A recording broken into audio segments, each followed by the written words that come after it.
نابالغ بچے کا حج درست ہے، لیکن یہ فرض حج سے کفایت نہیں کرتا۔ ایک اور سوال یہ پیدا ہوتا ہے کہ بچے کے حج کے اعمال کون ادا کرے گا؟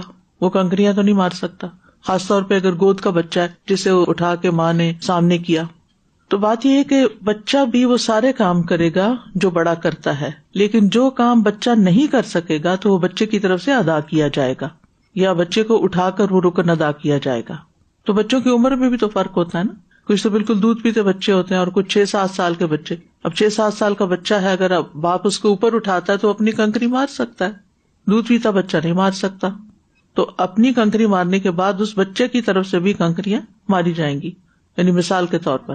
اسی طرح بچہ طواف اور سعی خود نہیں کر سکتا، ماں اٹھا کے کر رہی ہے یا کسی گاڑی پہ بیٹھے ہوئے ہیں، جیسے آج کل وہاں پر الیکٹرک کارز ملتی ہیں جن پہ بیٹھ کے طواف بھی ہوتا ہے اور سعی بھی ہوتی ہے، تو اس پر بٹھا کر کیا جا سکتا ہے۔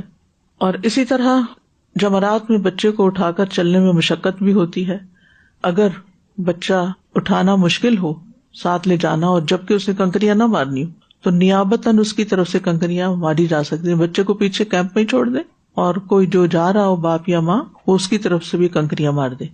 واضح؟ جیسے بہت بوڑھے لوگ ہوتے ہیں نا، وہ خود جمرات میں نہیں جا سکتے تو ان کی طرف سے کوئی اور مار دیتا ہے۔ ہاں، یہ یاد رکھیے کہ بچے کے احرام کی پابندیوں کا خیال رکھنا ہوگا اور یہ والدین کی ذمہ داری ہوگی، کیونکہ انہیں ثواب ملنا ہے اس کا۔